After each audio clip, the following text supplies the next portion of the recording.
Consider for a moment how a single afternoon can alter the course of history. Not a battle, not a treaty, but one rejection, delivered in a formal room, to a young man clutching a portfolio. In 1907 Vienna, Adolf Hitler stood before the Academy of Fine Arts, and in the span of minutes, received news that would echo across continents and generations. The transformation from that moment to what followed reveals something profound about human nature. Sef. How personal humiliation can metastasize into industrial vengeance. How wounded pride can weaponize beauty itself. Before we jump back in, tell us where you're tuning in from, and if these history tales fascinate you, make sure you're subscribed, because tomorrow I've saved something extra special for you. The Academy building stood imposing on Vienna's Schillerplatz, its neoclassical columns rising like judgment itself. Inside, behind heavy oak doors, the admissions board assembled each autumn to determine which young aspirants would join the ranks of Europe's artistic elite. They were men of refined taste, trained in the classical traditions, guardians of standards that had remained unchanged for generations. When Hitler entered, he carried watercolors and architectural drawings, though studies of buildings primarily, rendered with technical precision but lacking, as the board would note, the vitality of true artistic vision. The rejection letter arrived days later. Concise, professional, devastating, test drawing unsatisfactory. 5 words that would reverberate through history. The board suggested he might try the School of Architecture instead, but Hitler lacked the academic qualifications for such a program. He had no leaving certificate, no formal credentials, only his drawings and his dreams.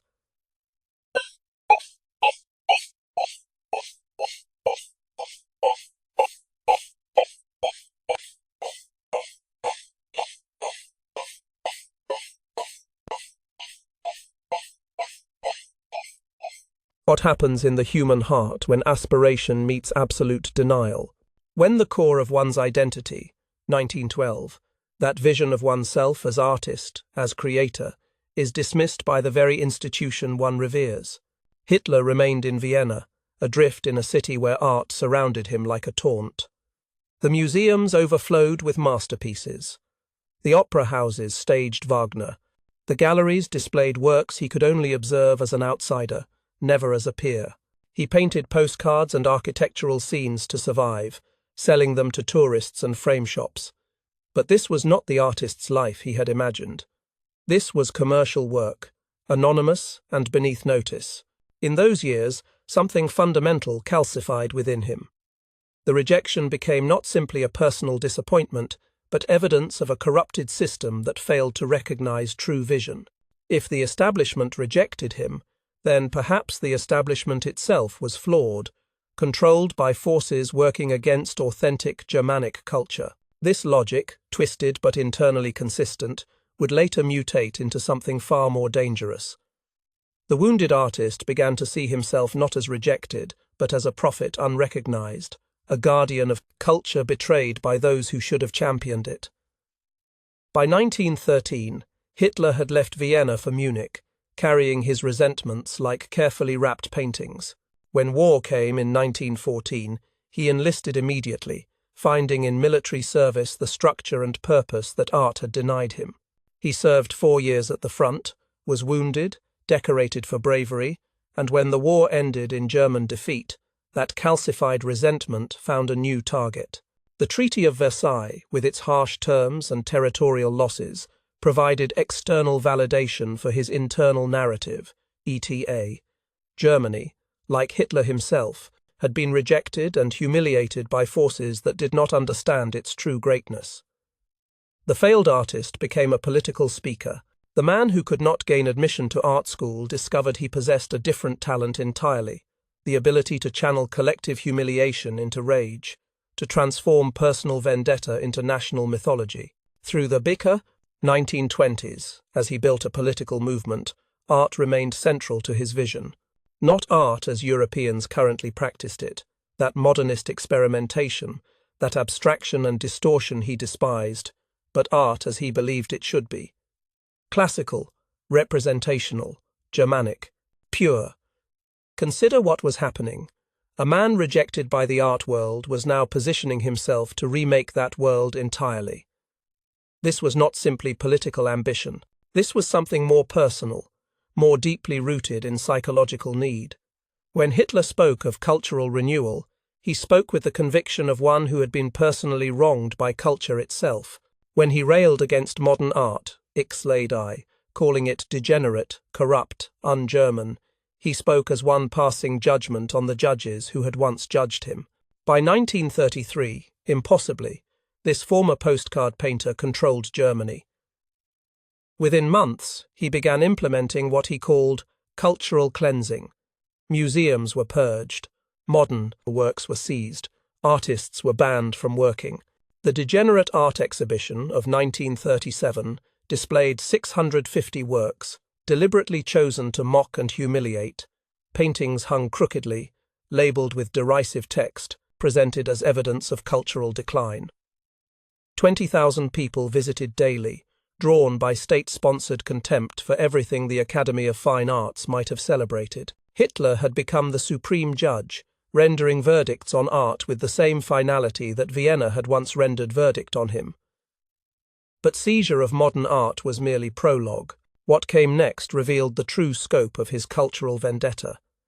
If Germany was to lead a new European order, it needed artistic treasures worthy of that status. Hitler envisioned a Führer Museum in Linz, his childhood hometown, a gallery that would surpass the Louvre, the Uffizi, the Prado, a museum that would be to art what his Reich was to be to Europe, supreme, unchallengeable, eternal. This was not merely acquisition. This was vindication through accumulation, building the collection that Vienna should have invited him to help create. The machinery of plunder began with bureaucratic precision. In 1938, after Germany annexed Austria, Hitler appointed special commissioners to oversee cultural acquisitions. When Czechoslovakia fell months later, art seizures followed immediately. These were not random thefts. They were systematic cataloguing operations, as methodical as any museum inventory. Hitler personally reviewed selections, spending hours examining photographs and descriptions, choosing pieces for his Linz collection with the eye he had once trained on those rejected Academy portfolio pieces. The Einsatzstab Reichsleiter Rosenberg, ARR, as it became known, BARR, operated like a dark mirror of a cultural institution. It maintained offices, filed paperwork, generated reports, employed art historians who documented each acquisition with scholarly precision. When war erupted in 1939, the ERR expanded into occupied territories with the efficiency of a corporation opening new branches. Paris, Amsterdam, Brussels, Warsaw, ERR. In each conquered city, ERR units arrived with prepared lists of collections to seize, as if they were following a business plan. Hermann Göring, Hitler's second-in-command, treated art theft as personal shopping. He made 20 separate trips to Paris, spending hours selecting from seized Jewish collections stored in the Jeu de Paume Museum. Imagine this: while resistance fighters hid in sewers and families starved, a Nazi leader browsed stolen masterpieces like a customer at a private gallery, choosing pieces for his country estate.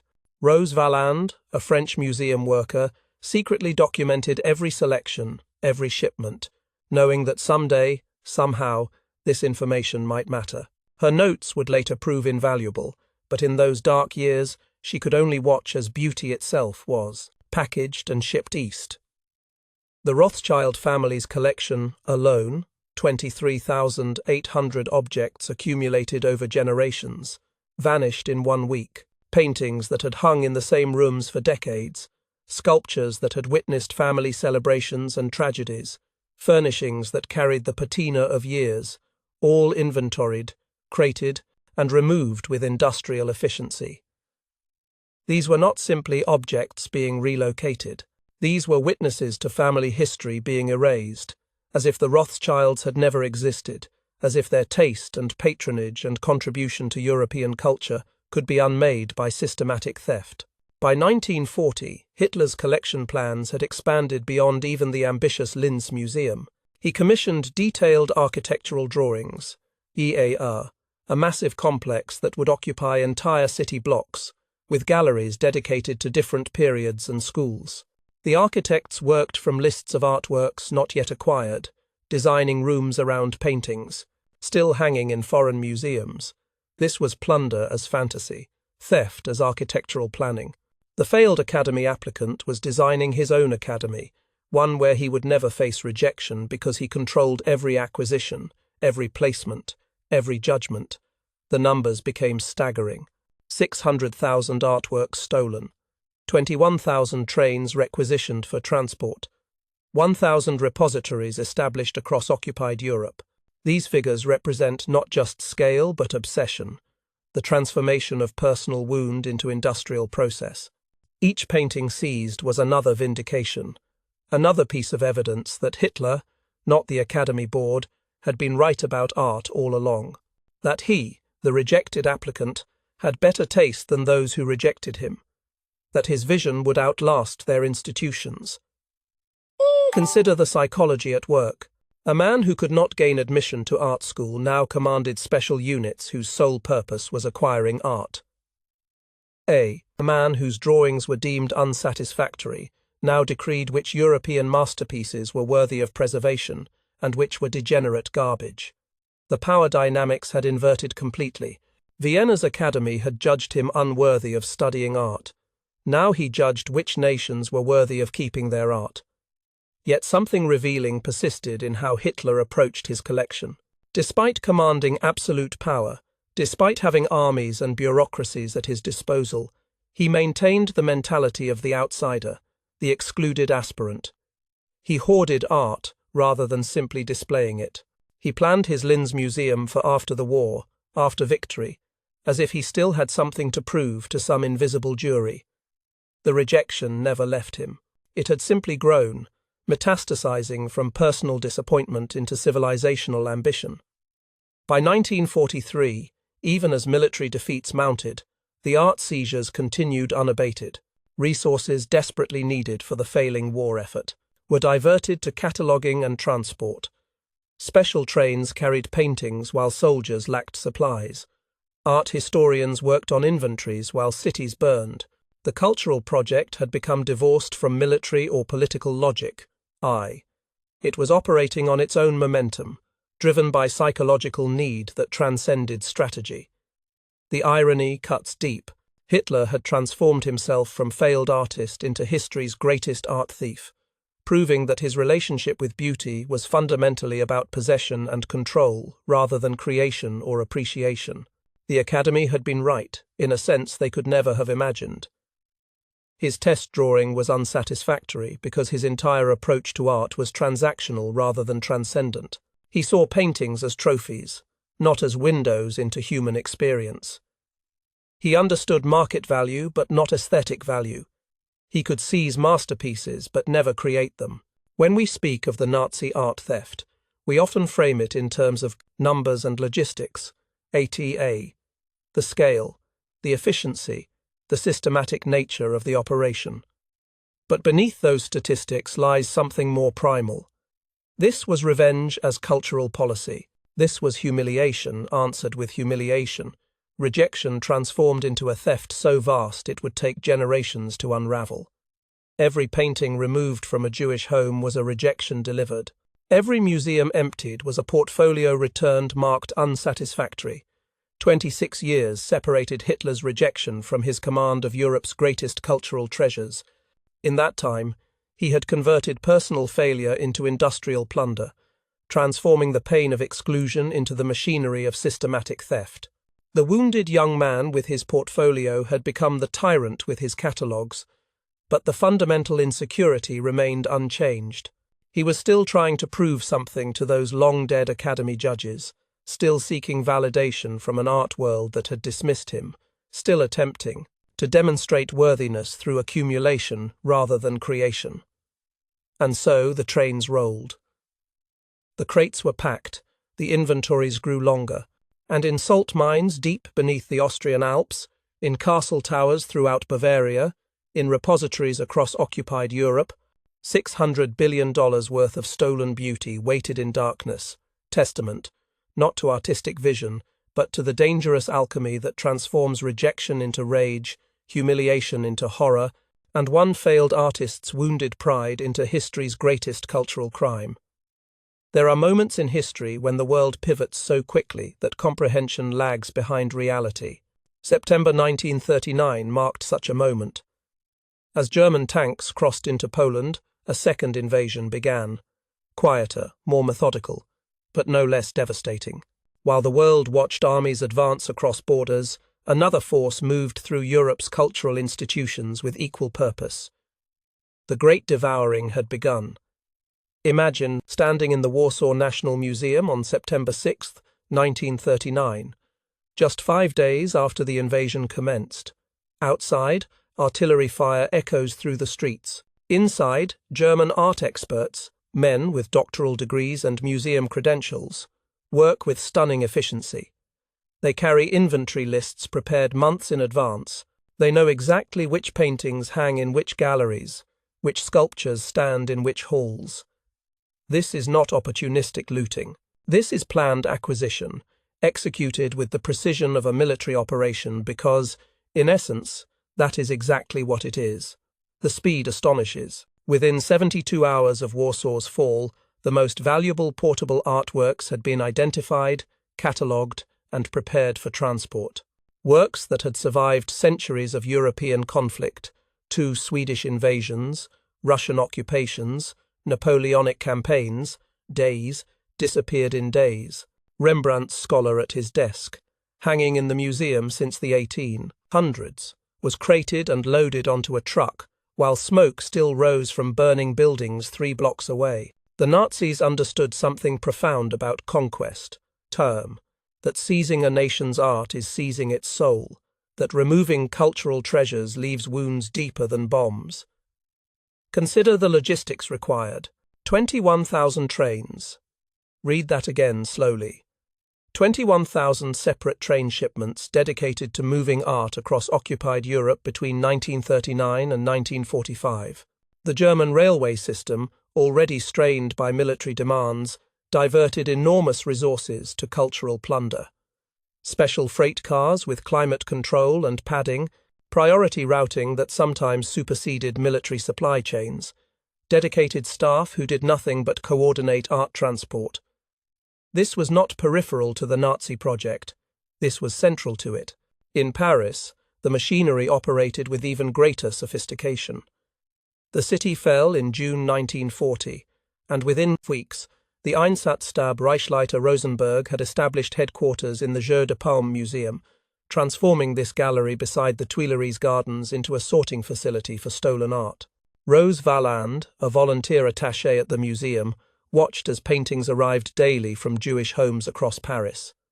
Rothschild collections, Rosenberg collections, Seligman, Bernheim, David Weil, names representing generations of patronage and collecting, each family's holdings arriving in trucks, unpacked by German soldiers who handled masterpieces with surprising care. Valland understood immediately what was happening. She also understood that any overt resistance would end her access, and access meant information. So she watched. She memorized. She noted which paintings went to which German officials, which trains carried which crates, which destinations received which shipments. At night, after the German staff departed, she recorded everything in hidden notebooks, shipping, manifests, inventory numbers, destination codes. She was building an archive of theft, documentation that would prove invaluable but, in those dark months, seemed almost futile. What use are records of crimes when the criminals control the continent? Hermann Göring made his first shopping trip to the Jeu de Paume in November 1940. Picture this extraordinary scene. The second most powerful man in Nazi Germany, dressed in an elaborate uniform, festooned with medals, strolling through galleries filled with stolen art, pointing at paintings as if selecting produce at a market. That Vermeer, the Cranach. Yes, I'll take both Bouchers. His 20 visits over the next 4 years would net him 1,375 artworks for his country estate at Carinhall. He maintained the pretense of refinement, having art historians present each piece, discussing provenance and artistic merit. But everyone in the room understood the truth. 2. This was shopping without payment, selection without consent, acquisition through force. The Louvre's director, Jacques Jaujard, had anticipated what was coming. In August 1939, before war officially began, he initiated evacuation protocols developed years earlier.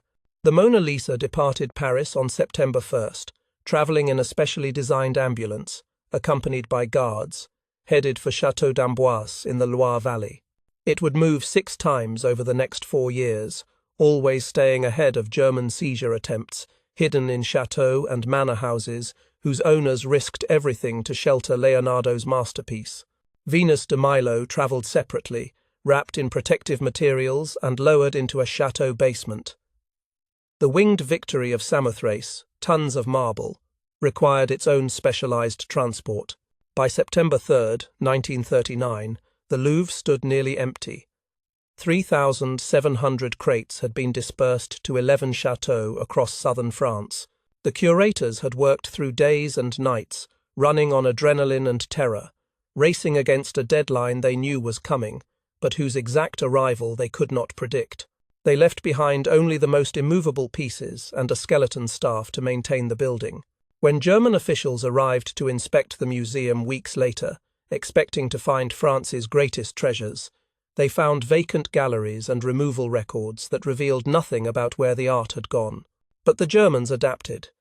If museums had been evacuated, private collections remained, and private collections, particularly Jewish collections, became primary targets.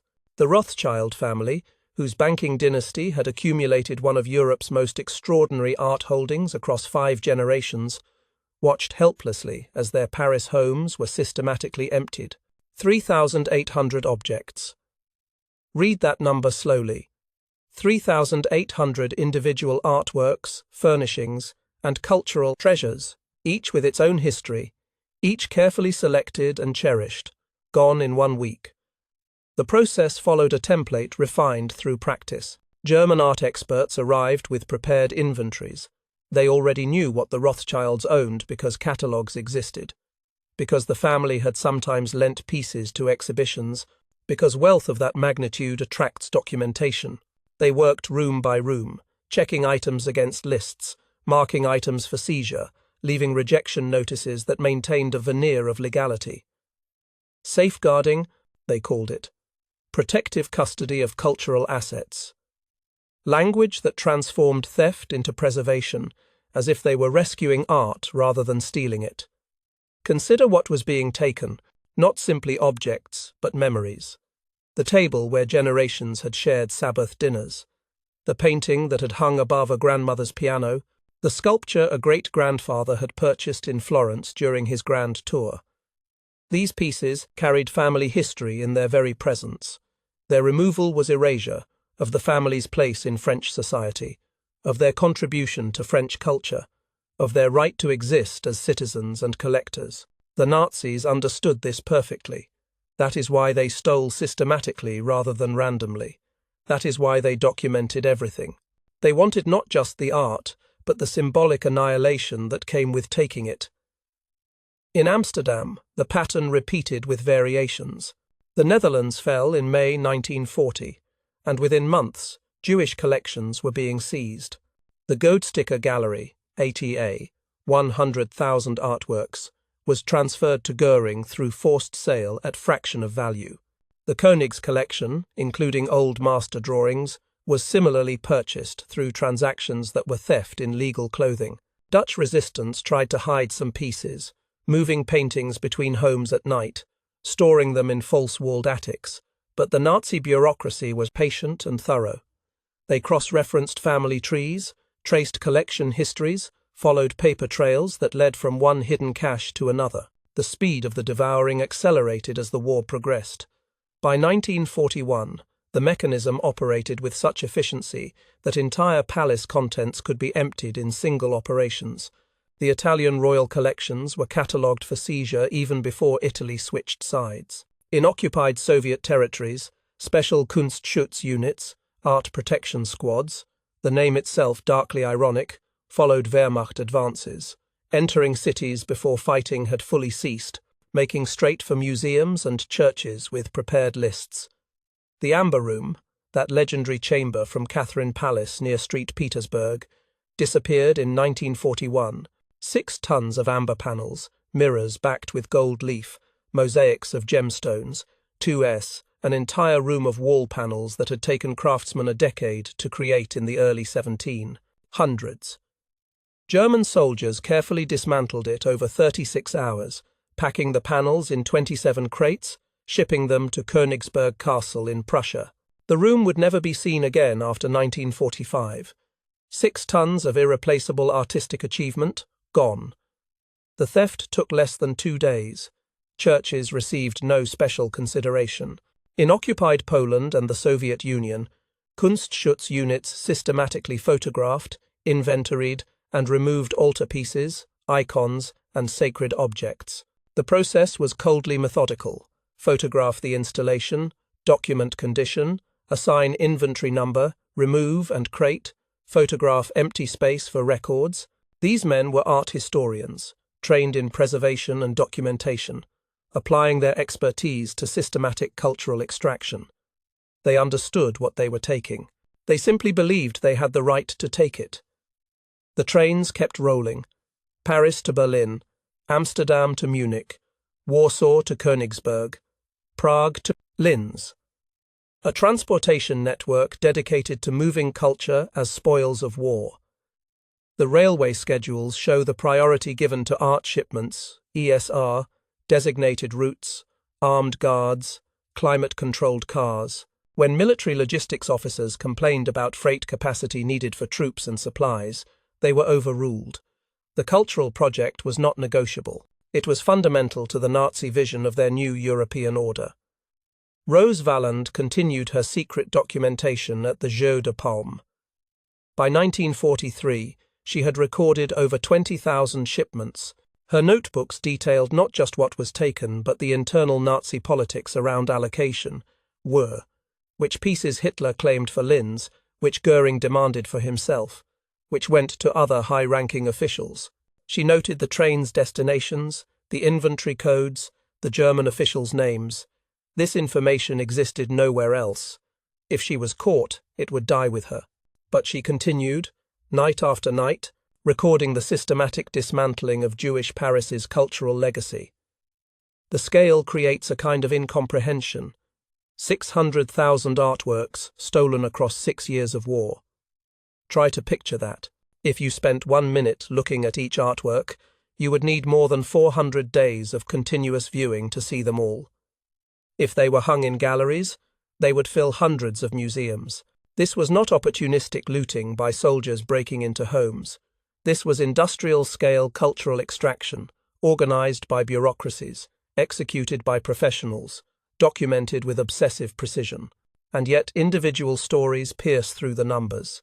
The Schloss collection, seized from a Paris townhouse in 1943, won 333 paintings, including works by Memling, Poussin, and Watteau, accumulated by a family over 2 centuries, gone in an afternoon. The Gutmann collection from the Netherlands, taken piecemeal across multiple raids, including Degas's landscape with smokestacks, which would surface and resurface in various collections over subsequent decades, its provenance always suspicious, always tainted by that initial theft. Each collection represented not just monetary value, but lineage, taste, cultural participation, Rumi, all systematically erased. The Great Devouring was not limited to painting and sculpture. Furniture, tapestries, books, manuscripts, musical instruments, coins, stamps, ceremonial objects, anything of cultural or monetary value became subject to seizure. Libraries were emptied of rare editions. Synagogues were stripped of Torah scrolls and menorahs. Private homes lost everything from Renaissance cassoni to Art Nouveau vases. The Nazi catalogues reveal the thoroughness. Key. They listed individual candlesticks, recorded the provenance of porcelain sets, photographed rooms before and after emptying them. By 1944, with military defeat looming, the art seizures actually intensified. As if sensing time, she was running out. The Nazi apparatus worked faster, became less selective, grabbed whatever remained accessible. From Hungary, 65,000 Jewish homes were systematically emptied in the months before Soviet forces arrived. In Italy, masterpieces were removed from churches, even as Allied forces fought their way up the peninsula. The obsession with cultural acquisition persisted until the very end, operating on its own terrible logic divorced from military or political reality. The trains kept rolling even when fuel was scarce, even when those freight cars were desperately needed for military purposes, even when the outcome of the war had become inevitable. This reveals something crucial. The art theft was never simply about acquisition, or even about building Hitler's Linz Museum. It had become autonomous, a machine that ran because it had been built to run, because bureaucracies perpetuate themselves, because the psychology of possession is harder to interrupt than the logistics of transport. Imagine being a curator in occupied Europe, watching your life's work systematically dismantled.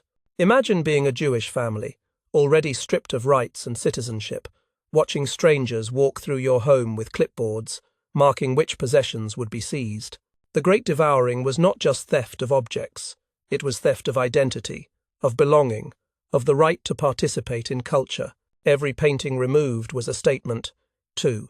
You do not deserve beauty. You do not merit these treasures. You will be erased from the story of European civilization. And yet, impossibly, resistance persisted. Curators hid pieces in false-backed storage rooms. Families buried valuables in gardens. Resistance networks moved art between safe houses. Not everything could be saved, but the acts of resistance themselves mattered. They were assertions of ownership, declarations that theft does not equal right, that force does not create legitimacy. Rose Valland kept her notebooks. Dutch curators forgot where certain paintings had been stored.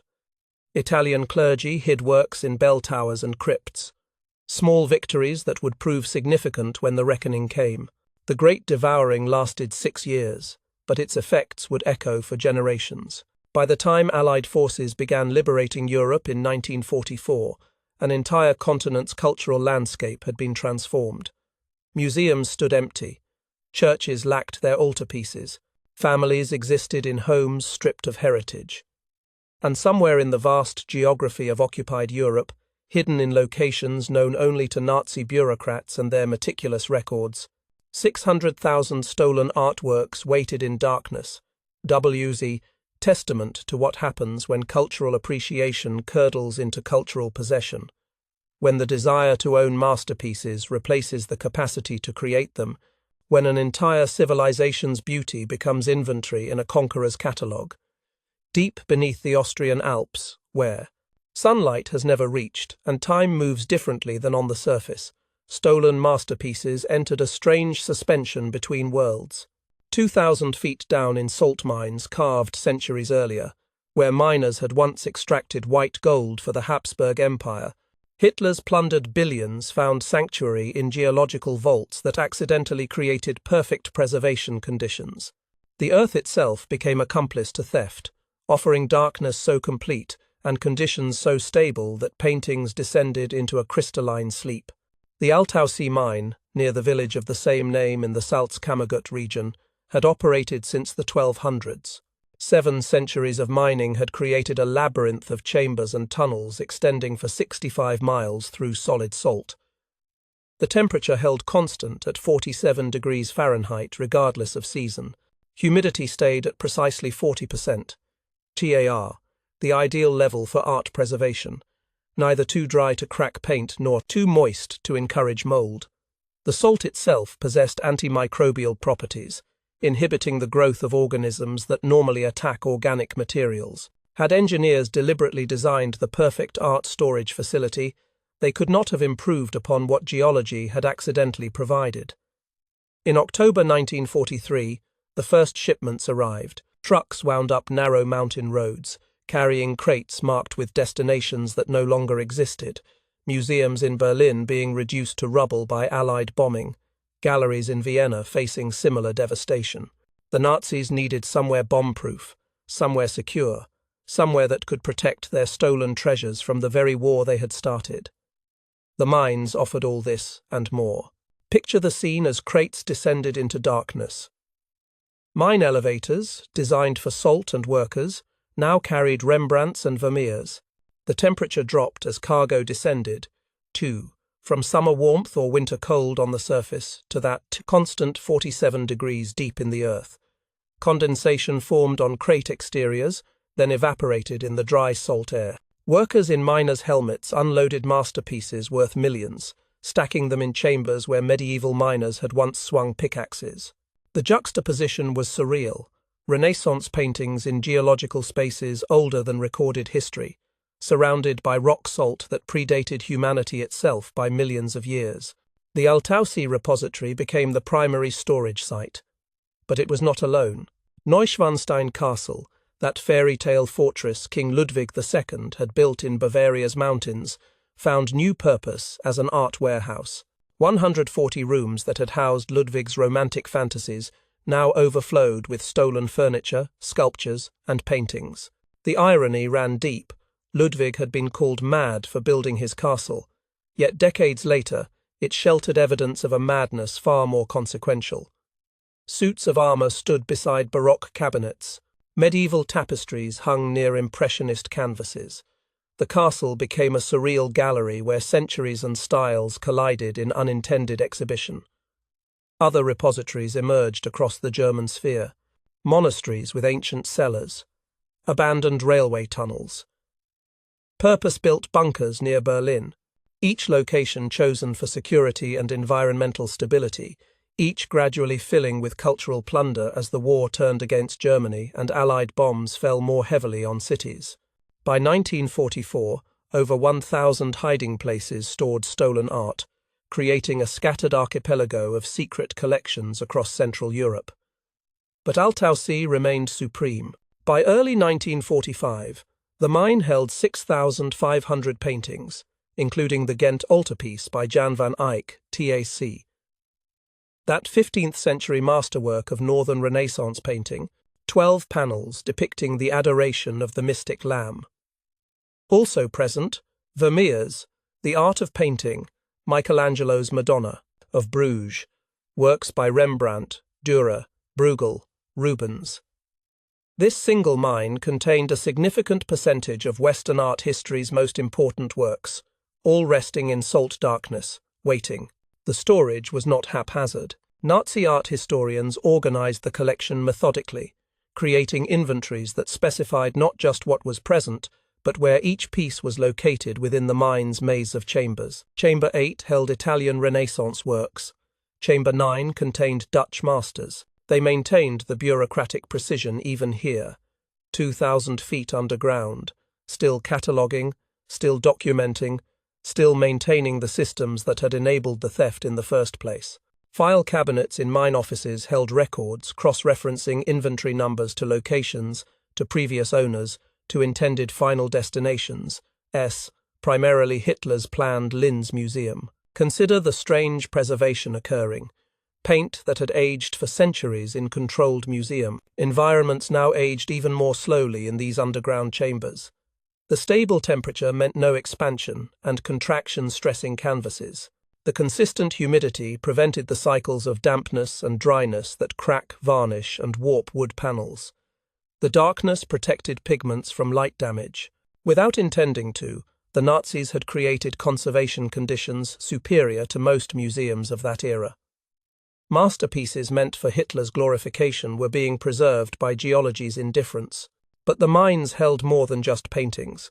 Sculptures too large for normal storage spaces found homes in the vast chambers. Church altarpieces too valuable to leave exposed were dismantled and descended into salt darkness. Furniture from looted estates, MAA, Renaissance cabinets, Baroque tables, Rococo chairs, MAA, filled entire chambers like showrooms. Medieval tapestries were rolled and stored horizontally on specially built racks. The collections included everything from ancient coins to modern prints, from illuminated manuscripts to stained glass windows carefully removed from churches and crated for transport. Above ground, the war ground toward conclusion. Allied armies advanced from west and east. German cities burned. Supply lines collapsed. Yet below ground, In those perfect chambers, stolen culture existed in suspension, untouched by the chaos above. The paintings knew nothing of battle lines or strategic retreats. Vermeer's women poured eternal milk in salt darkness. Rembrandt's portraits gazed at nothing. Van Eyck's saints worshipped in chambers where no human eye could see them. The castle repositories presented different challenges and atmospheres. Neuschwanstein, perched on its mountain crag, offered dramatic views but less stable conditions than the mines. Temperature fluctuated with seasons, humidity varied, yet the sheer volume stored there. Furniture, tapestries, decorative arts made it essential. Other castles across Austria and Bavaria similarly, filled with plunder. Hohenschwangau, near Neuschwanstein, held additional collections. Cäsarhof, a manor house, became another storage site. The Nazi logistics network treated these locations like branches in a banking system, moving pieces between sites as security situations changed, as space filled, as priorities shifted. Some hiding places were more desperate. As Allied forces closed in during 1945's final months, last-minute repositories appeared. Art was hidden in abandoned mines, in forest bunkers, in private estates whose owners cooperated willingly or under duress. These emergency caches lacked the organization of primary sites. Inventories were incomplete or non-existent. The urgency of hiding trumped the usual bureaucratic thoroughness. Some pieces were simply abandoned in train cars when fuel ran out or tracks were bombed. The systematic machinery of plunder, so efficient for 5 years, broke down in the chaos of defeat. Yet, Altau See remained orderly, almost to the end. The mine staff continued maintaining conditions, checking humidity levels, inspecting storage areas. The surreal normalcy persisted, clerks filing paperwork for collections whose owners were dead or scattered, technicians calibrating climate control for paintings stolen from demolished homes, all proceeding as if the world above was not collapsing. The bureaucracy sustained itself through momentum and habit, unable to imagine any reality except its continued function. In those salt chambers, extraordinary juxtapositions occurred. The Ghent altarpiece, HI, created to celebrate divine glory, rested near paintings stolen from Jewish families murdered for their heritage. Vermeer's intimate domestic scenes shared space with looted synagogue treasures. Rembrandt's psychological portraits kept silent company with furniture from emptied estates. The mine held not just art, but the evidence of erasure, each piece carrying invisible marks of theft and loss. The darkness was absolute.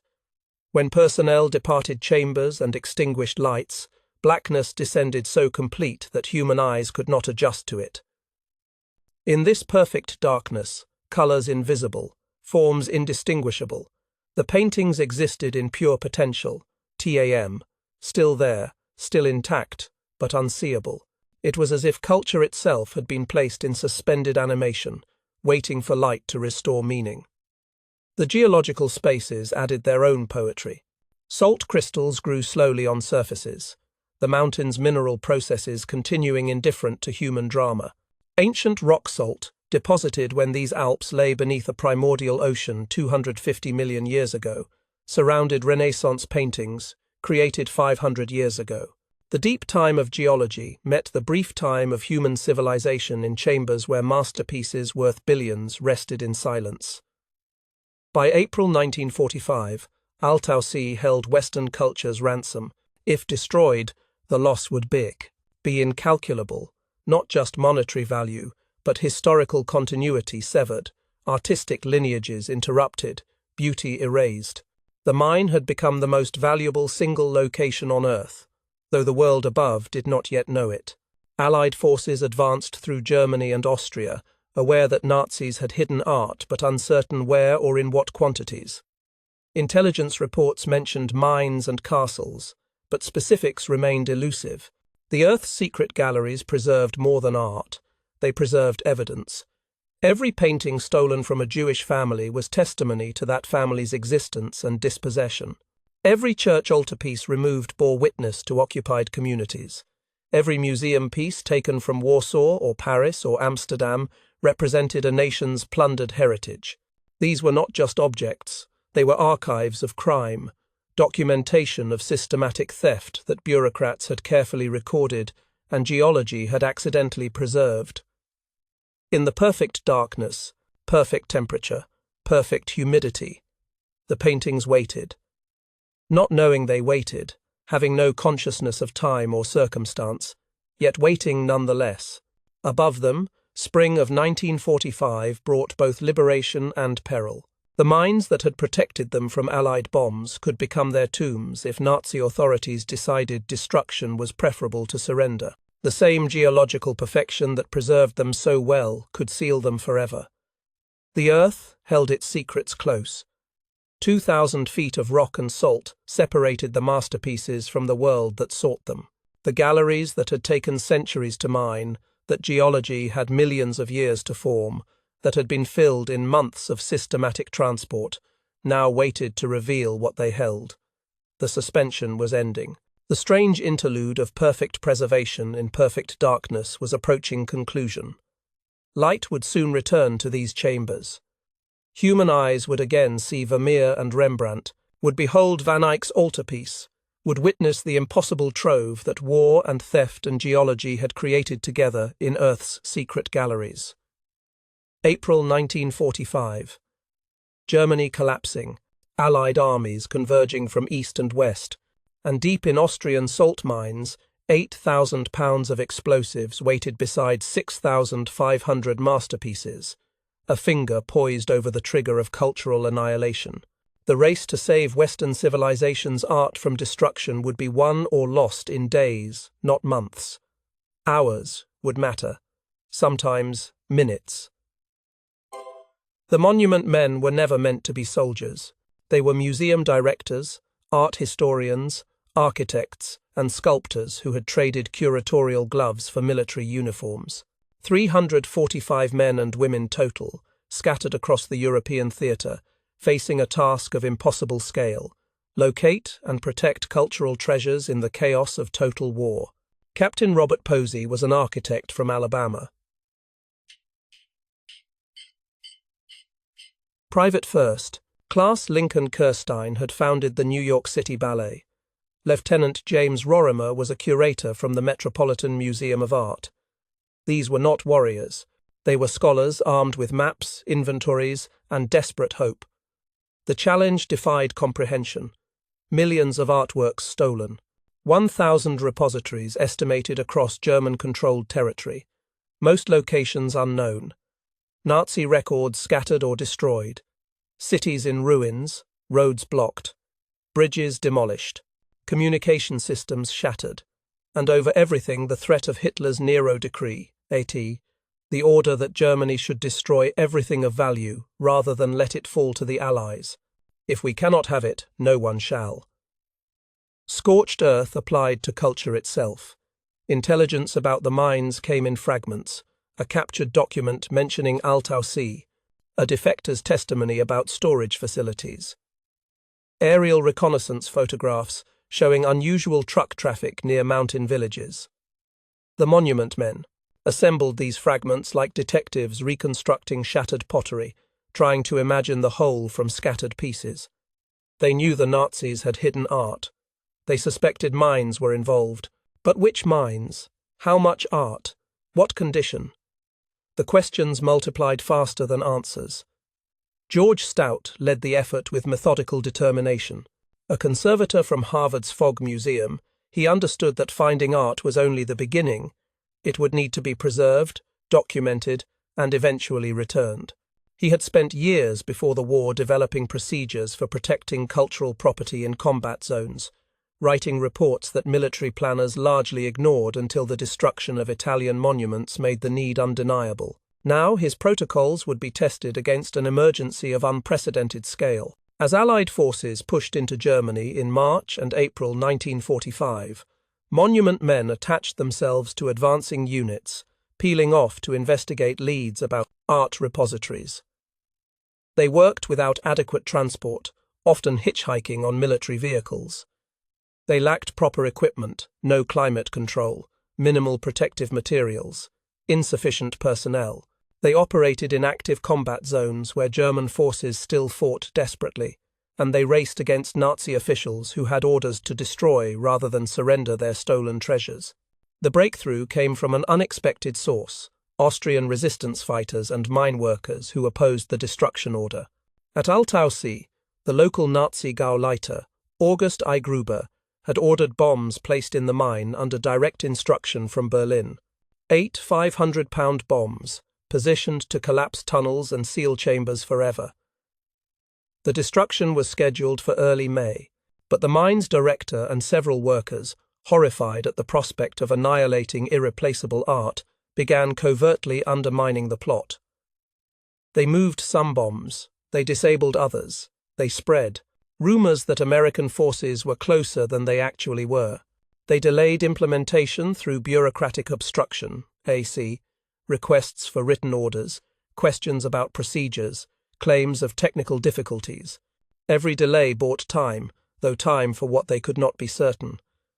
The Americans were advancing but remained weeks away. The bombs were ready. I. Gruber was determined. The conspiracy of resistance was fragile and dangerous. Word of Altaussee's importance reached monument men through intelligence channels in late April. Captain Posey and Private Kirstein were dispatched to investigate. They travelled through mountain roads still held by German rearguard units, through villages where Hitler Youth fought fanatically, through a landscape of military collapse where anything might happen. The mine lay in territory not yet secured. Approaching it meant entering uncertain ground where Allied control was theoretical rather than actual. They arrived on May 5, 1945, 4 days. Just 4 days before the scheduled destruction. The margin was impossibly thin, a different road blocked, a vehicle breakdown, a tactical delay, and they would have been too late. 6,500 paintings, including some of the most important works in Western art history, would have been sealed forever in collapsed tunnels deep beneath the Alps. The Ghent altarpiece, Vermeer's Art of Painting, Michelangelo's Madonna, all would have vanished in an instant of explosive violence, as if they had never existed. What Posey and Kirstein found exceeded their most anxious imaginings. Chamber after chamber, filled with paintings, sculptures, furniture, tapestries. The beams of their flashlights swept across surfaces of accumulated culture, Lons I.F., 5 centuries of European art concentrated in geological spaces. They walked through the darkness, seeing Rembrandt faces emerge from blackness, then recede. The scale was overwhelming. This was not a cache. This was an alternate museum, hidden and complete, waiting 2,000 feet beneath the surface. The bombs remained in place. Some had been moved, but others sat exactly where I. Gruber had ordered them positioned. The mine director, Emmerich Puchmüller, explained the situation. Tenjuh, local resistance had delayed but not prevented the destruction order. American presence offered hope of cancelling it entirely, but German forces still operated nearby. Until the region was fully secured, danger persisted. The masterpieces existed in a terrible limbo, simultaneously discovered and still threatened. Securing Altaussee became the priority. Military units were diverted to protect the area. Engineers examined the explosive placements and began careful removal. Monument men started the overwhelming task of inventory, recording what was present, assessing condition, planning eventual evacuation, but first, simply preventing destruction. The victory was not yet won, merely possible. Other repositories revealed themselves as Allied forces swept through Austria and southern Germany. Neuschwanstein Castle's contents were discovered by monument men who could barely navigate the packed rooms, tellers, furniture stacked to ceilings, paintings leaning 20 deep against walls, crates unopened since arrival. Siegen copper mine near Frankfurt held hundreds of works from Berlin museums. Merker's salt mine in Thuringia concealed not just art but German gold reserves in one vast chamber. Thousands of crates alongside stacked currency and precious metals, all hidden together in subterranean darkness. The Nazi documentation, so meticulously maintained during the theft, now became the recovery roadmap. Rose Valland's secret notebooks, hidden throughout the war, provided crucial information about where specific collections had been shipped. Captured ERR records revealed repository locations. German bureaucracy's obsessive paper trail, meant to track stolen property, now enabled its return. The very systems that facilitated plunder made recovery possible. But the challenge remained immense. Even with records, even with repositories located, the logistics of extraction defied easy solution. How do you safely move 6,000 paintings from a mine 2,000 feet deep? How do you transport hundreds of tons of sculpture and furniture through mountain roads damaged by war? How do you provide climate control for masterpieces that have existed in perfect conditions now exposed to variable environments? Every painting removed from Altaussee had to be carried through tunnels, loaded onto mine elevators, brought to the surface, packed for transport, moved to secure facilities, and each step risked damage to irreplaceable works. The monument men improvised solutions. They requisitioned military vehicles and converted them to art transport. They recruited soldiers to help with careful handling. They established processing centers in castles and monasteries where works could be photographed, documented, and prepared for return to rightful owners. They worked 18-hour days, sleeping when exhaustion forced it, driven by awareness that every day's delay meant more risk, from residual German resistance, from exposure to improper conditions, from simple theft in the chaos of occupation. George Stout personally oversaw operations at multiple sites, traveling between repositories, training personnel in proper handling techniques, coordinating with military authorities who did not always understand why art mattered when displaced persons needed housing and infrastructure required rebuilding. He fought bureaucratic battles and logistical impossibilities with the same methodical determination he brought to conservation work, understanding that these first weeks and months would determine what survived. By summer of 1945, the immediate crisis had passed. Altaussee was secured. Neuschwanstein's contents were being processed. Other repositories had been located and protected. The racing was not finished, if the races. Recovery would take years, but the sprint against imminent destruction had been won. The bombs had been defused. The mines had been saved. Western culture's near-death experience in salt darkness had ended not in destruction, but in deliverance, won by margins so thin they seemed almost miraculous. Yet, even in victory, the scale of remaining work was sobering. 5 million objects needed to be returned to rightful owners. Provenance had to be researched for each piece. Families had to be located, if they still existed. Nations had to reclaim stolen heritage.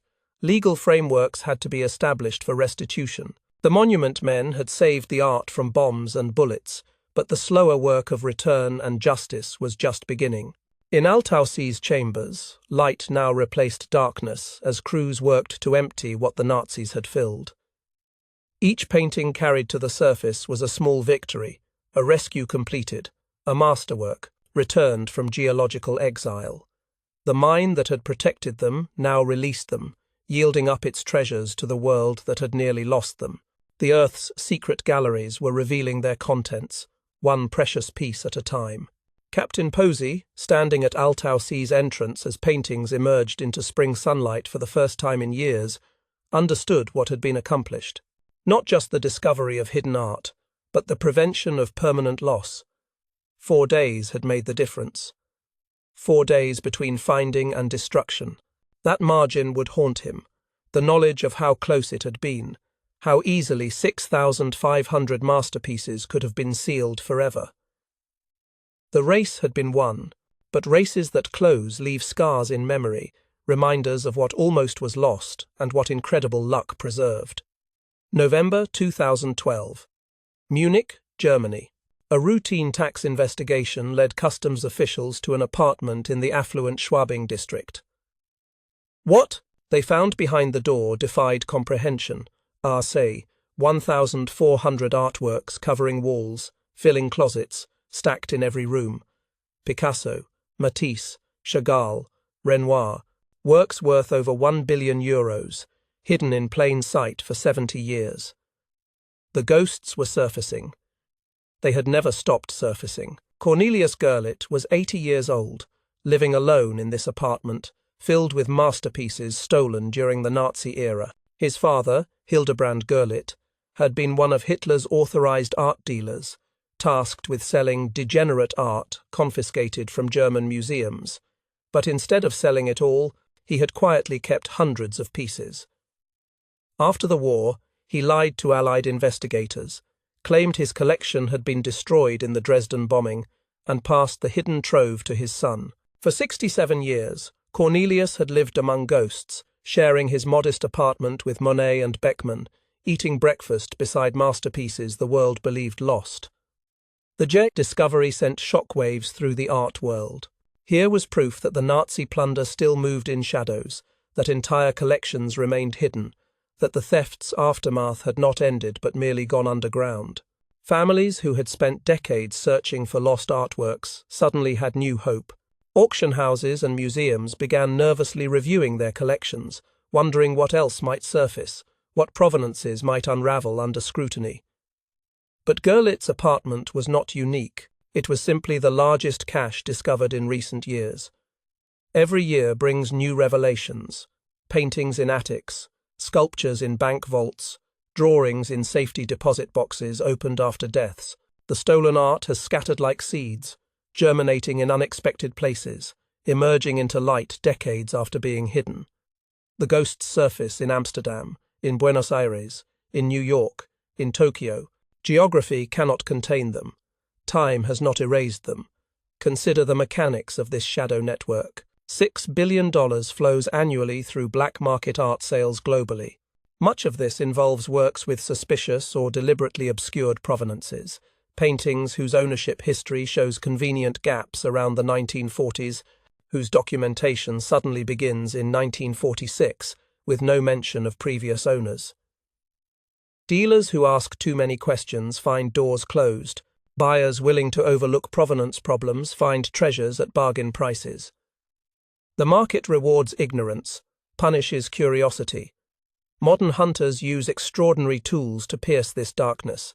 Satellite imagery scans alpine regions, looking for ground disturbances or structures that might indicate sealed bunkers or undiscovered repositories. Thermal imaging detects temperature variations that suggest underground spaces. Ground-penetrating radar maps what lies beneath fields and forests, revealing voids where something might be hidden.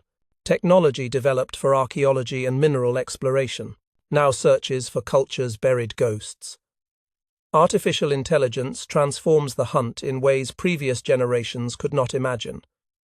Databases now contain images and descriptions of 100,000 missing works. AI systems can analyze a partial photograph, AICC, perhaps just a corner of a painting visible in an estate sale listing, and compare it against this vast database, identifying potential matches in seconds. Pattern recognition algorithms detect artistic techniques, brushwork patterns, even canvas weave signatures that help authenticate and identify pieces. Forensic accounting traces ownership chains through decades of deliberately confusing transactions. A painting sold in Zurich in 1947 appears in a London auction in 1963, surfaces in a New York collection in 1985, and ends up in a Tokyo museum in 2005.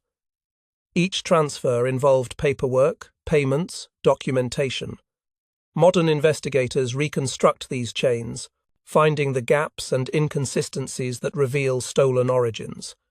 Swiss bank records, once protected by legendary secrecy laws, increasingly open to researchers seeking looted art. The victims' families, now in their third and fourth generations, continue searching. Descendants who never knew their grandparents hunt for paintings last seen in 1938. They work from old photographs, ATA, family portraits showing paintings hanging in dining rooms, inventory lists from insurance policies, pre-war catalogues from dealers. These documents become treasure maps, proving that certain works existed, belonged to certain families, disappeared at certain times.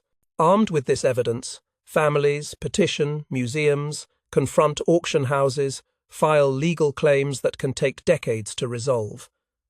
Museums face terrible dilemmas. A painting hangs in their galleries for 50 years, acquired in good faith from a seemingly reputable dealer. Then a family appears with documentation proving the work was stolen from their grandparents. Should the museum surrender the painting? They purchased it legally, display it publicly, have built it into their collection's narrative, but the family never consented to the original theft. Who has greater moral claim? The institution that bought stolen goods unknowingly, or the heirs of those from whom it was stolen? Courts struggle with these questions. No precedent adequately addresses them. Each case becomes its own ethical and legal battlefield. Some institutions resist. They argue that too much time has passed, that current ownership is established, that returning works would undermine the stability of collections worldwide. Others choose differently, researching their holdings proactively, returning works even before claims are filed, acknowledging that legal ownership and moral right sometimes diverge. The debate continues, nation by nation, museum by museum, painting by painting. Every discovery triggers cascading effects. When one painting's provenance is questioned, researchers investigate related works, pieces by the same artist, works from the same collection, paintings sold by the same dealer. A single revelation can unravel dozens of provenances. In 2008, a Klimt painting was returned to Maria Altmann after she proved it had been stolen from her family. This prompted reviews of other Klimt works worldwide, leading to additional claims and restitutions. Each ghost that surfaces hints at others still hidden. Deathbed confessions occasionally break open new leads. Elderly individuals who participated in theft or concealment, facing mortality, sometimes reveal what they know. A former Nazi officer tells his grandson about a sealed tunnel in the Harz Mountains. A dealer's widow mentions paintings her late husband hid in a Portuguese villa. A soldier's journal, found after his death, describes burying crates near a destroyed bridge. These fragments send investigators to remote locations, often finding nothing, occasionally discovering caches that have waited 70 years for someone to remember. South America holds particular fascination for hunters. Known as a refuge for fleeing Nazis, countries like Argentina and Paraguay likely shelter stolen art brought by war criminals seeking new lives. Occasionally, pieces surface in estate sales or private collections, triggering questions about how they arrived on a continent far from the theft. Investigators face challenges unique to these regions: less documentation, more privacy, different legal frameworks for restitution. But the ghosts are there, waiting in ranch houses and city apartments, carried across oceans by those who fled justice. Technology continues, advancing the hunt. Blockchain systems now create permanent ownership records that cannot be altered or erased, ensuring future transactions carry complete provenance history. This prevents what happened before: the deliberate obscuring of ownership chains, the present of them, convenient gaps in documentation that hide theft. For newly discovered works, blockchain provides an unbreakable paper trail from recovery forward, though it cannot retroactively fix provenances already corrupted. The Monument Men Foundation, established decades after the original organization disbanded, now coordinates modern recovery efforts. They maintain databases, train researchers, work with governments and institutions worldwide.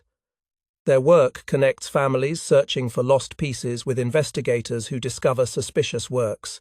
They facilitate restitution, mediate disputes, and ensure that knowledge gained in one case informs efforts in others. The mission that began in 1945 continues under different banners, but with identical purpose. Some ghosts surface through pure chance. A painting hangs in a provincial museum, catalogue entry noting it was donated in 1953, provenance before that uncertain. A researcher happens to notice it while studying something else entirely, recognizes it from a pre-war auction catalogue, investigates further, and discovers it was stolen from a Paris apartment in 1942. Luck plays a role that skill alone cannot achieve. The sheer volume of art moved during the war means pieces hide everywhere, sometimes in institutions that have no idea what they possess. Private collectors present unique challenges. Unlike museums with public accountability, private individuals can own artworks without anyone knowing. A billionaire's vault might contain looted pieces, viewed only by the owner, never catalogued or published. Unless that collector chooses to sell or donate, the works remain invisible, their whereabouts unknown to those searching. Only inheritance, night. The passing of collections to new generations, less committed to secrecy, brings these ghosts into light. Approximately 50 major pieces surface each year, not small works or minor artists, but significant paintings and sculptures, worth millions. 50 discoveries annually means the flow continues steady, the underground reservoir slowly depleting as pieces emerge. At this rate, recovery will continue for decades more, perhaps centuries. Some works may never surface, truly lost to destruction or concealment so perfect that time and death take their secrets permanently. Yet, each ghost that surfaces carries power beyond its individual worth. Each return is justice delayed but delivered, acknowledgement that theft does not create rightful ownership regardless of time past. Each restitution tells victims' descendants that their family history matters, that their loss is recognized, that culture remembers even when individuals have been forgotten. The paintings return not just as art but as witnesses, testimony to crimes that some would prefer remain buried. The hunt that began in 1945 continues today, different in methods but identical in purpose. EIT, recovering stolen beauty, restoring it to those from whom it was taken, ensuring that the greatest cultural theft in history does not succeed simply through patience and time. The ghosts surface one by one, pulled from darkness by investigators who refuse to forget, families who refuse to surrender, and technology that makes hiding increasingly difficult. Somewhere right now, another ghost is surfacing. Perhaps in a Berlin apartment being cleared after a death. Perhaps in a Swiss bank vault opened after decades sealed. Perhaps in an auction house where an expert's eye catches something wrong in a provenance. The 79 years since war's end have not exhausted the hidden supply. The shadow network still operates. The stolen billions still move.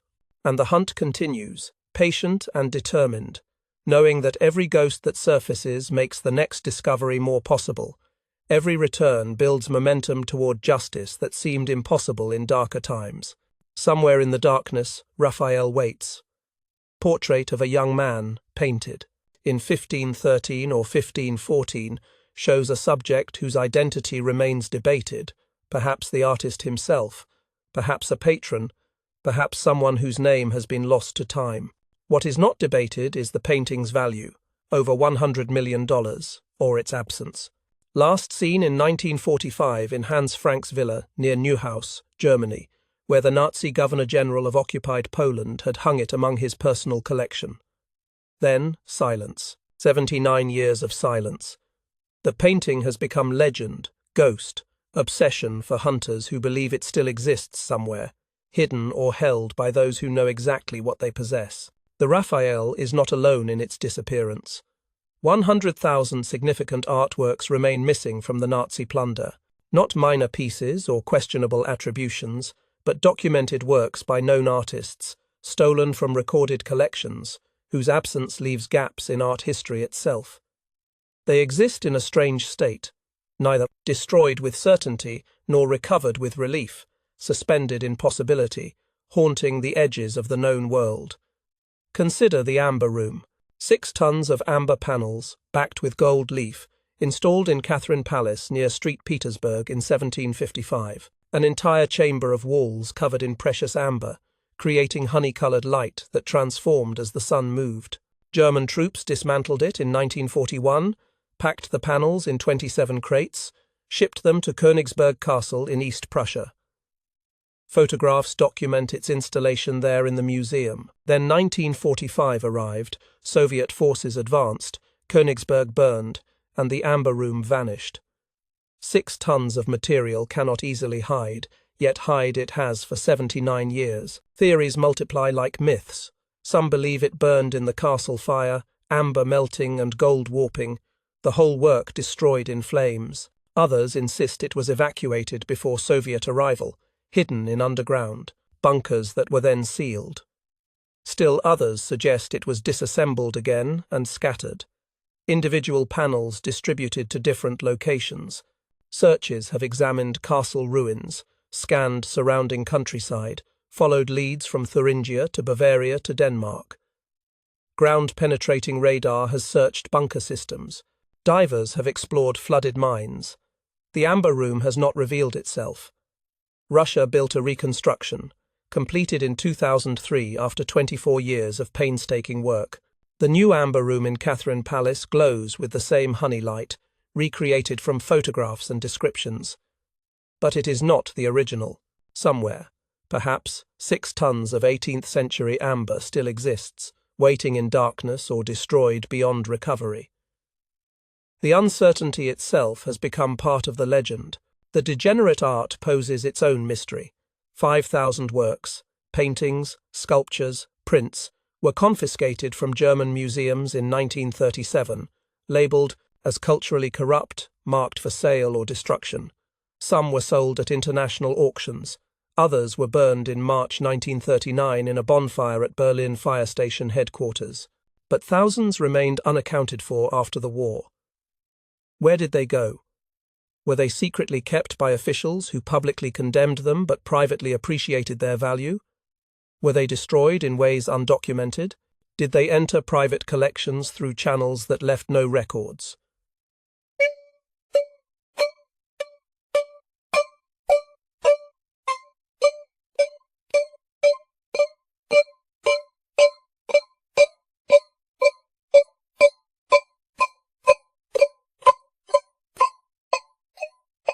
A Max Beckmann appears in a Swiss estate. A Kirchner emerges from an American collection. Each discovery proves some works survived, which suggests others might also exist somewhere. But how many? And where? The Nazi documentation of confiscation was thorough, but their documentation of ultimate disposal was not. The gap between recorded seizure and confirmed destruction or known location leaves space where thousands of paintings might still hide. Klimt's golden portraits obsess hunters particularly. Several paintings from his golden phase disappeared during the Nazi era and have never resurfaced. The sheer visual distinctiveness makes them impossible to display publicly, without immediate recognition, which suggests they are either destroyed or held in such private circumstances that no one outside a tiny circle knows of their existence. Gold leaf does not age well without proper conservation. If these paintings survive, they exist in carefully controlled environments, tended by those who understand their needs. Or they have degraded, gold flaking, paint cracking, masterworks slowly destroying themselves in improper storage. Van Eyck's Just Judges panel from the Ghent altarpiece occupies a category of its own. Stolen in 1934, e.t.e., before the Nazi era, in a separate theft. It has never been recovered despite the rest of the altarpiece surviving. The thief left ransom notes, demanded payment, sent a sample, proving possession, then died without revealing the location. Since then, the panel's absence has haunted Street Bavo's Cathedral in Ghent. A reproduction fills the space, but the original remains missing. Some believe it was destroyed by its thief. Others insist it survived and changed hands multiple times in underground markets. The mystery predates the Nazi plunder but intersects with it. The same appetite for possessing rather than appreciating. The same belief that ownership matters more than access. Polish losses particularly devastate. Entire collections disappeared from Warsaw museums as the city was systematically destroyed. Paintings by Bellotto showing 18th-century Warsaw were stolen, along with works by Rembrandt, Rubens, and Polish masters. Some have been recovered, many have not. The challenge with Warsaw is compounded by the city's near-total destruction, obelos, documentation burned with buildings, records lost in the chaos. Proving what existed becomes difficult when the institutions that held pieces no longer stand and their archives are ash. Castle repositories mentioned in captured Nazi documents but never located present tantalizing possibilities. References to storage in Schloss Pless. Mentions of artwork moved to Austrian mountain estates. Inventory numbers that suggest caches in locations that were subsequently sealed or lost. Investigators follow these leads, examining castles room by room, scanning grounds with metal detectors and radar.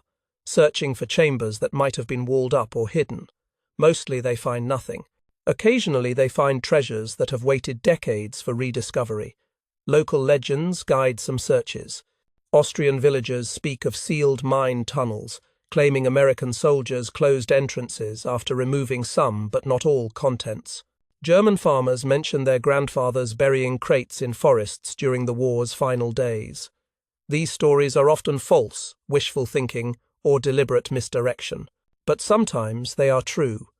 In 2014, a cache was discovered in the Harz Mountains based on such a legend, not the massive find that rumors suggested, but real artworks nonetheless, hidden 70 years earlier by someone who never returned to claim them. The mathematics of the missing are sobering. Of 600,000 artworks stolen, approximately 500,000 have been recovered or accounted for. That leaves 100,000 still absent. Of these, perhaps 20,000 are considered major works, ones, paintings and sculptures by significant artists, pieces that would transform any museum's collection. The rest are minor but not insignificant. Drawings, prints, decorative arts, religious objects. Each represents loss, though not all carry the same cultural or monetary weight. Some pieces are certainly destroyed. War is chaotic, destruction indiscriminate. Buildings bombed, repositories burned, caches accidentally discovered by looters who had no knowledge of what they possessed and disposed of works carelessly. The longer pieces remain missing, the higher the probability they no longer exist. Yet even this certainty proves elusive. Pieces thought destroyed occasionally resurface, proving that assumptions about what survived can be wrong. The psychological landscape of the missing differs from the known. With recovered works, questions are about restitution, AMA, who owns them, who deserves them, how to make things right. With missing works, questions are more fundamental. Do they still exist? If so, where? In what condition? Held knowingly or possessed by someone unaware of what they have? Each missing masterpiece generates its own mythology, stories that grow more elaborate with passing decades, theories that become increasingly speculative as witnesses die and memories fade. Hunters develop obsessions with particular pieces. One researcher spends decades pursuing a specific Monet, following leads across 3 continents, convinced it resides in a South American collection. Another focuses on a series of Dürer drawings last seen in Berlin, certain they were evacuated eastward and now sit in a private Russian collection. These obsessions drive extraordinary efforts, archives searched repeatedly, leads pursued exhaustively, connections made between fragmentary evidence. Sometimes obsession yields results.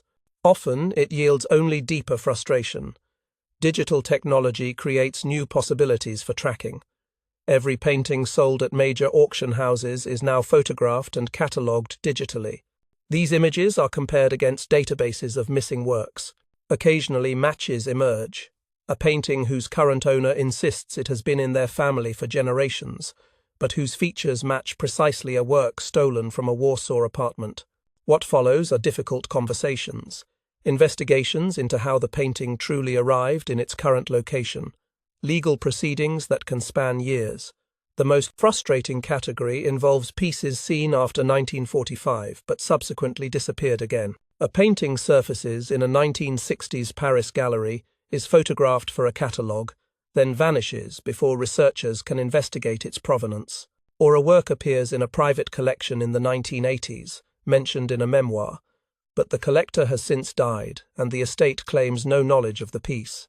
These works survived the war only to be lost again in peacetime's chaos, proving that theft and concealment did not end in 1945, but continued through subsequent decades. Insurance companies maintain their own lists of missing art, having paid claims on stolen works decades earlier.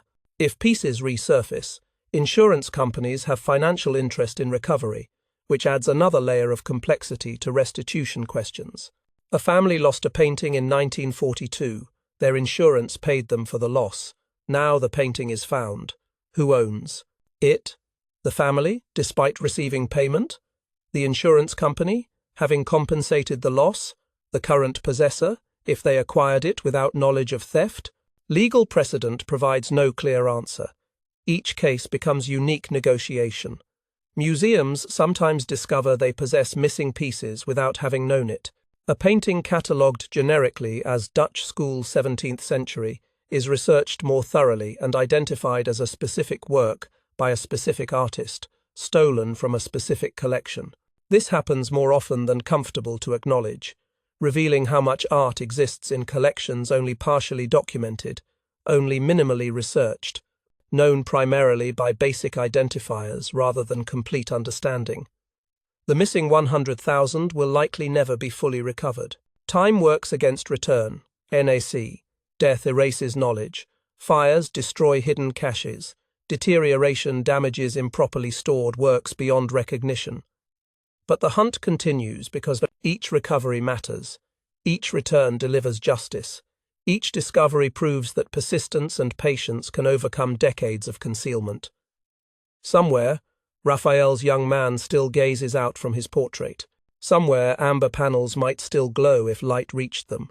Somewhere, Klimt's gold still shimmers, or has flaked to dust.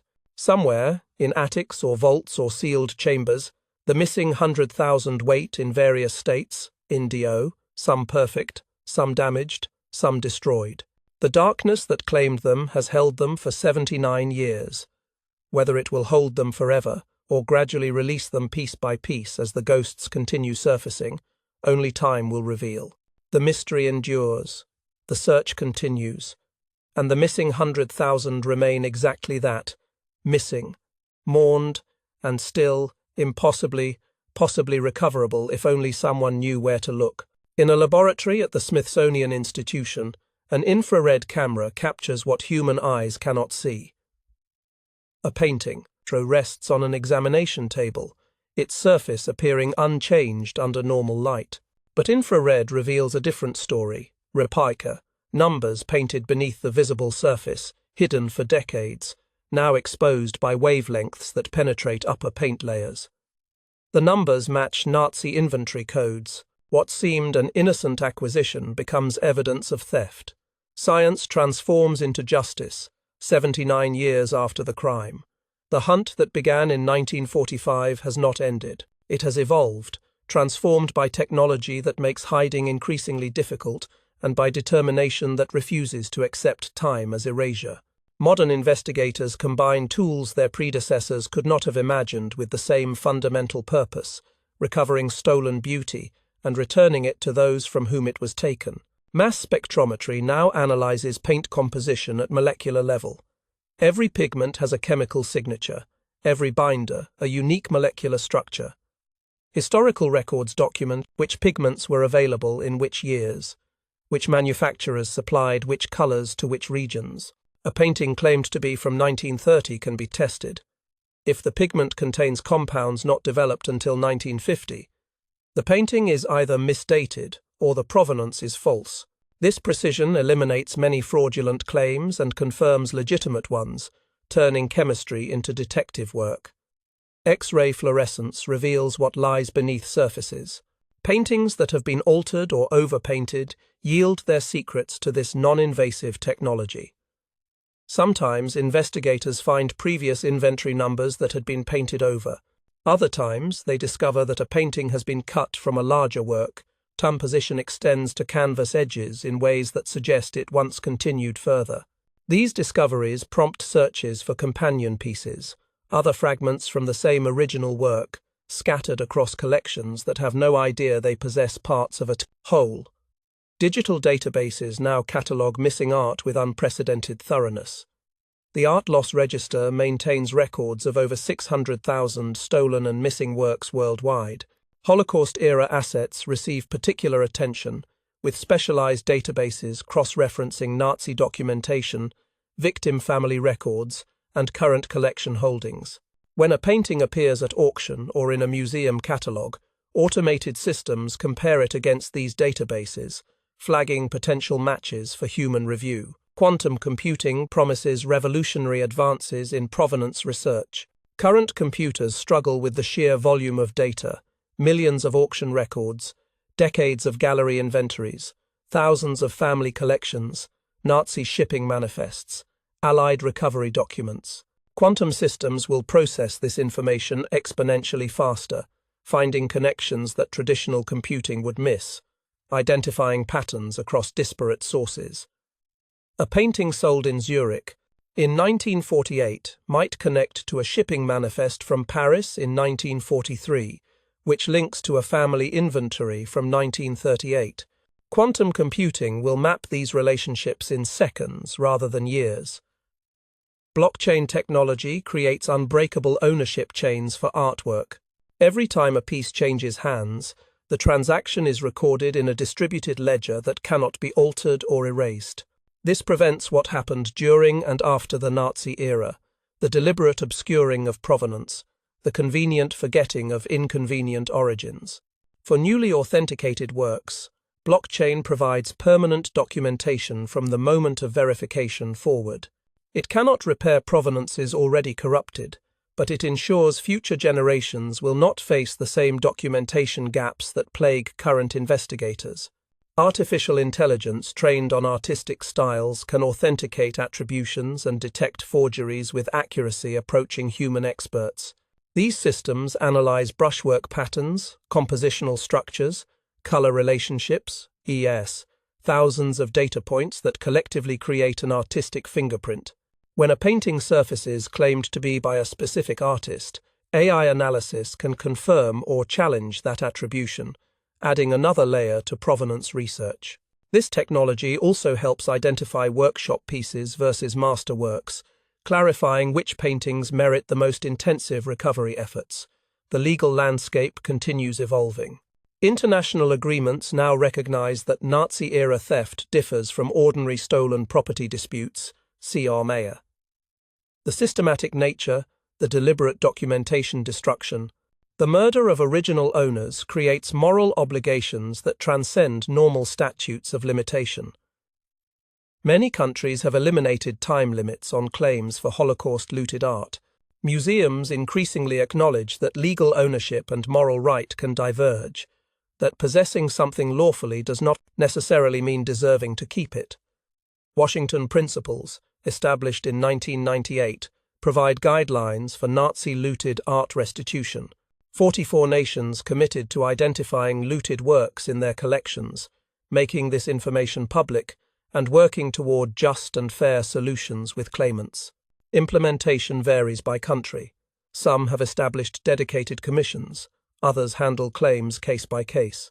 But the principle is established that recovery and return remain obligations despite decades past. The next generation of hunters combines technological sophistication with traditional detective work. They scan archives in Warsaw and Washington, examine documents in Moscow and Munich. They interview elderly witnesses while any remain, recording memories that might contain crucial details. They study family photographs, looking for paintings hanging in backgrounds, furniture visible in dining rooms, decorative objects on mantels. These photographs would become evidence, proof that specific items existed in specific homes before seizure. Social media adds unexpected dimension to searches. Descendants of Holocaust victims share family photographs online, hoping someone might recognize a painting or sculpture. Occasionally, matches emerge, IMC. Someone sees a photograph and recognizes a piece now hanging in a museum, or remembers seeing something similar in an estate sale. These crowdsourced investigations supplement traditional research, creating networks of amateur detectives who feel invested in successful recoveries. Archives continue opening. Russian holdings, seized as war reparations, remain partially inaccessible but increasingly yield documents to researchers. These archives contain Nazi records captured by Soviet forces, including inventories and shipping manifests that might reveal where specific works were sent. Each newly accessible document potentially solves mysteries that have persisted for decades, providing the missing connections that turn speculation into certainty. Private investigators now specialize in art recovery. Hired by families or institutions, they dedicate themselves to tracking specific pieces or collections. These investigators combine legal expertise, art historical knowledge, and investigative skills, following paper trails through decades of transactions, identifying discrepancies in provenance stories, applying pressure on current possessors to reveal how they acquired disputed works. Their success rate is low, most leads end nowhere, but the successful recoveries justify the effort. Museums face increasing pressure to research their collections proactively. Rather than waiting for claims, they examine their holdings, investigate suspicious provenances, and publish results, even when findings are uncomfortable. This transparency builds trust and sometimes reveals problems before claimants discover them. Museums that acknowledge past errors and commit to restitution generally receive more sympathetic treatment than those that resist claims defensively. The financial stakes ensure continued attention. With individual paintings worth tens or hundreds of millions, with collections valued in billions, the Nazi art theft remains one of history's most lucrative unsolved crimes. This market value drives both legitimate recovery efforts and continued black market activity. As long as stolen art retains value, people will search for it, repays it. Some seeking justice, others seeking profit. Educational initiatives ensure new generations understand what was lost and why recovery matters. Holocaust museums include sections on cultural theft. Art history courses address provenance research. Documentary films tell recovery stories. This education creates constituencies that support restitution efforts, that pressure institutions to research holdings thoroughly, that refuse to accept that time should erase responsibility. Technology will continue advancing the hunt. Satellite systems with ever higher resolution might detect subsurface anomalies, indicating sealed chambers. Artificial intelligence will become more sophisticated at matching partial images to complete works. Genetic analysis might one day identify biological material on paintings, Clausey, skin cells, hair, that could be matched to victim family descendants, providing scientific proof of ownership. The tools available to future hunters will surpass current capabilities as dramatically as current tools surpass those available to monument men in 1945. Yet technology alone cannot complete the mission. The hunt requires human commitment, descendants who refuse to forget, investigators who pursue leads others dismiss, officials who prioritize justice over convenience, institutions that acknowledge uncomfortable truths about their collections. The human element remains irreplaceable. Technology enables, but people decide. Consider what has been accomplished: 5 million objects recovered by monument men in the war's immediate aftermath. Hundreds of thousands more returned in subsequent decades. Major institutions researching holdings and initiating restitutions without being forced. Legal frameworks established that recognize Holocaust-looted art requires special consideration. Databases created that make searching possible at scales previously impossible. Each recovery represents not just returned property but acknowledged wrong, justice delayed but delivered. Consider also what remains. 100,000 significant works still missing, families still searching, questions still unanswered. The magnitude of success does not diminish the significance of what remains undone. Every missing painting matters to someone. Every stolen sculpture represents a family's heritage. The hunt continues because it must, because stopping would mean accepting that theft wins if hidden long enough, that murder succeeds if survivors can be outlived. The next discovery might come tomorrow or decades from now, perhaps in routine estate inventory after a death, perhaps in museum storage during collection review, perhaps in a bunker that has remained sealed since 1945, its entrance finally revealed by erosion or earthquake, perhaps through deathbed confession from someone who has carried a secret for 80 years. The ghosts continue surfacing because they are still there, hidden in darkness or plain sight, waiting for the right investigation, the right technology, the right moment. Think of the investigators working today in laboratories and archives, examining paintings with infrared cameras, analyzing documents with pattern recognition software, interviewing witnesses while any remain. They are completing a mission that began before most of them were born, that will likely continue after they retire or die. The hunt that never ends is also the hunt that never stops attracting new participants, new commitment, new determination. Think of the families who maintain searches across generations. Grandchildren seeking grandparents' paintings based on photographs and memories. Great-grandchildren researching great-grandparents' losses using documents they have preserved for 80 years. The search becomes family heritage itself, passed down alongside the stories of what was lost, creating continuity between past theft and future recovery. Think of the paintings themselves, wherever they wait, in climate-controlled storage or degrading in attics, behind false walls or displayed openly by owners who know exactly what they possess. In sealed chambers or scattered fragments, they exist as art but also as witnesses, carrying in their physical substance the history of their journeys, chemical traces of storage conditions, possible DNA evidence from handlers, inventory numbers hidden beneath later paint. Each work is an archive of its own experience, waiting to be read. The $600 billion puzzle continues reassembling itself, piece by piece. Each returned painting not just recovering art, but restoring family identity, national heritage, humanity's shared beauty that darkness tried to claim forever. The recoveries are victories, but they are also reminders of what was stolen, who suffered the theft, why it mattered then and matters still. The hunt that never ends is also the hunt that must never end. Because stopping would mean forgetting. Because forgetting would mean accepting. Because accepting would mean that the greatest cultural theft in history succeeded not through perfect concealment, but through patience and time, through outlasting those who remembered and cared. This is unacceptable. The hunt continues. It will continue tomorrow, next year, next decade. As long as pieces remain missing, as long as families seek lost heritage, as long as institutions recognize their responsibilities, the hunt persists. And somewhere in the darkness, in a Munich apartment or a Swiss vault, in a South American estate or a sealed Austrian tunnel, in plain sight or perfect concealment, 20T, the next ghost waits to surface.